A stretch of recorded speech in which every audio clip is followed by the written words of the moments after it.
said most of what I want to say about it. I don't know what I'm supposed to say now. I have to admit to one thing, though, that I realised, when she asked me to do this, that I have known Ron for 33 years.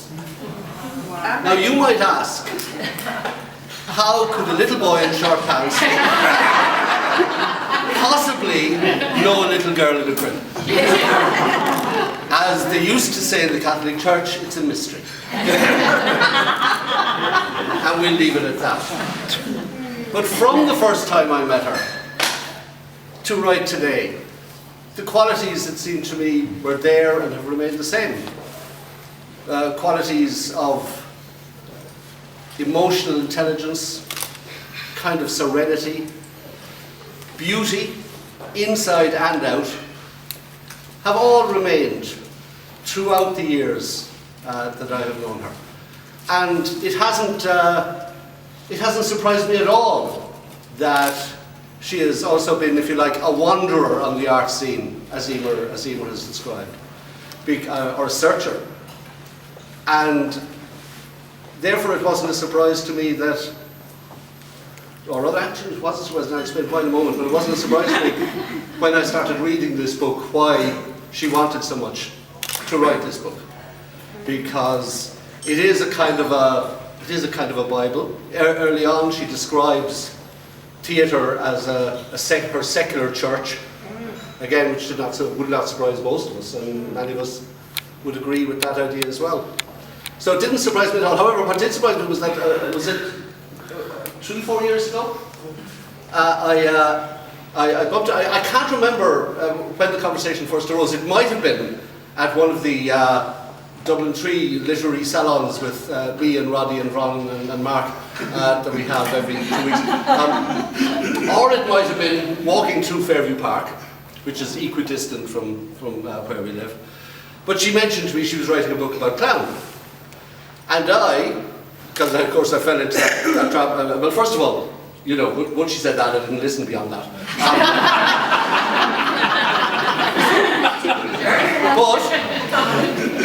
But it was generally in my mind, I know, the history of clown, yada.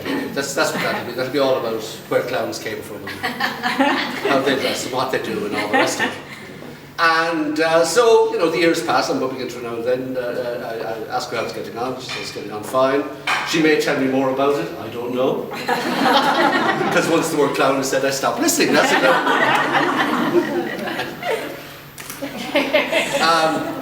So finally, she tells me that it's finished and she asked me to launch it. So I thought, right, I really should read this. It's only a few days ago that I really should read this. So that I could say something sensible about it, in fairness, And I had in mind, something the size of a novella, perhaps. A thicker than usual pamphlet. About what is necessary to tell us everything we need to know about clown. And she turns up the other day, presumably with a trailer. And I find that there is a life's work here. Can I say to you, because I'm obviously going to recommend that you all buy this, and I'm delighted to hear it's at reduced price to buy it. It's well worth it for that. But if you are planning to take it on holidays, don't go Ryanair with this. Because your holiday will be twice the price. But anyway, so she delivered this to me, so I decided, well, yes, I should read it now too. And I discovered that actually it's not at all about what I think it's going to be about. It's a very specific book, as the title immediately tells you, Clown to the Mask.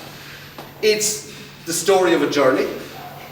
It's a marvellously written book. It's a handbook, it's a workbook. It's the tale of this man of whom I'd never heard, Richard Puccico, and his follower Sue Morrison. And the book takes us through, effectively, the course that teaches all about his system of clown through mask. And it is absolutely fascinating. And for any of us who have ever been in workshops, and perhaps who haven't been for a long time, it not only will bring it all back to you, but it'll make you want to be back in there again. There is so much truth and honesty, there is so much quality in the description, and indeed there is so much, and I just want to quote one or two things briefly. I realise seriousness of purpose about this book, which is not only impressive, it's actually, really very moving actually. Here's the first bit. The red nose is the smallest mask in the world. The character that is inherent to the red nose mask, the character that must be served, the character that is revealed, is that of the wearer, not the actor. It is not a fiction that is revealed, it is the truth. The truth that is revealed is that of the wearer. This fundamental tenet, that the red nose reveals the wearer, is common to all teaching of clowning. If it is not, then what is being taught is not clowning. Now, them's big words. And she backs them up extremely well. And one of the things that I wondered about in relation to, and I'm very sorry she's not here with us today, Sue Morrison, is that it must be one hell of a woman to make an impression on a hell of a woman like Veronica Coburn. But she has made that impression, and I began to see it as I was reading through the book. And I also began to think that probably she'd make a pretty good impression on me as well, if I was very lucky enough to be involved with her. And this is a little example for you, and those who know me and those who know Ron will know exactly why this is. The students have been asked to do an exercise, an early exercise called making an entrance. Making an entrance is a common mistake, and one guaranteed to be the error of choice of at least one student per class. It is always a choice that is met with a sharp rebuke. Always love a sharp rebuke. No, stop, get out, what was that? The circus comes to town? Knock again when you're ready. Time and again, students attempt to enter in a funny way, even though they have been explicitly told this exercise is not about being funny. They push their hands in the air and knee-saw their way onto the stage like some frantic modern-day harlequin. No! They knock and then wait instead of entering. The delay is surefire hit, sure to have them rolling in the aisles. No! A foot comes first, followed by an hilariously taut body. No! Students enter pushing false smiles before them. They cling to them as if to a life raft. No! Or once on stage, uncomfortable with the bareness of being, students indulge in physical jerks and ticks to fill the space with something, anything. Students will nod and bob and grin and let the audience know that everything is okay. Here's the thumbs up for the audience. How about an A-OK sign? All of the above avoidance tactics are met with a relentless no, no, no. The runaway hands get shoved into pockets only to re-emerge a moment later to be held aloft. What should I be doing? Shoulders shrug, feet flex, head inclined in an oblique question mark. Anything is better than nothing, isn't it? I mean, this is better than just standing there, isn't it? The answer is no. An audience does not need to like or be told what to think, particularly if what they're being told is untrue. So then I knew exactly, at least one of the good reasons why Veronica should have been not only moved to take part in that and be impressed by it, but to spend all this time then writing it and telling us about it and putting it out there for people. Mind you, this book would be a dangerous weapon in the hands of certain people, but however, that's another thing. However, there could have been nobody better to write this book, because, I mean, numerous detailed all things been involved, but writing this book, Ron has all the qualities for it. Not only has she been, if you like, in the student role, she's also been in the facilitator role, she's also been inside this particular workshop in the first place, and then observed this workshop. But perhaps the most important thing, and the thing I really want to say about her, and that I'm just proudest of her as her friend of many years, is how well written it is, how beautifully written it is.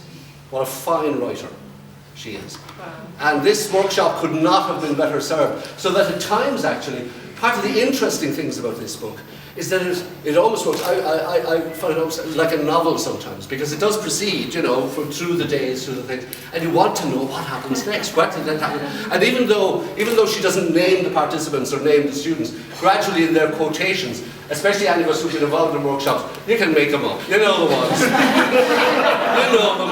You've met them. You've talked to them. You've hoped they'd shut up. All of these things. But all those things are there. They're beautifully drawn, and everybody's dignity is preserved. But there's a wonderful sense of a story, of a developing story being told, and of a set of characters going through an amazing experience. But I did just want to leave you with just one final bit, because I mean, Ron is going to be really, but really I just wanted to celebrate what a beautiful writer she is. And so, you know, this is one of 100 passages I could have chosen, but I didn't want to read any further, to you guys. Not yet, anyway, you know. I want to take my time with this book. Let the ideas. It is an intense experience to witness these stories after one after the other relived. Compassion is invoked for those in distress. It is possible to feel envy at the purity of someone's joy while luxuriating in its presence. Perhaps there is a sense of solidarity with those who have stories like our own, and listeners are expanded by stories that belong far outside their own life experience. Perhaps there is a sense of relief that some stories are not so familiar. The range of human experience that is present in any group of 18 trainee clowns is vast. All of humanity will never be represented in any group, but each and every group will boast an impressive swathe of human experience. The effect then of listening to these stories, one after the other, is strangely comforting.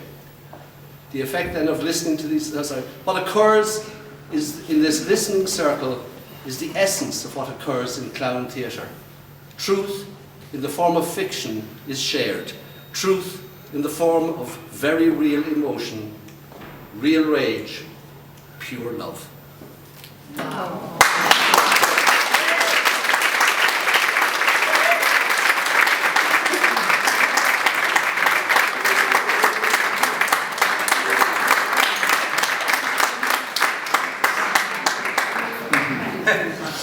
So there's only one way to end this.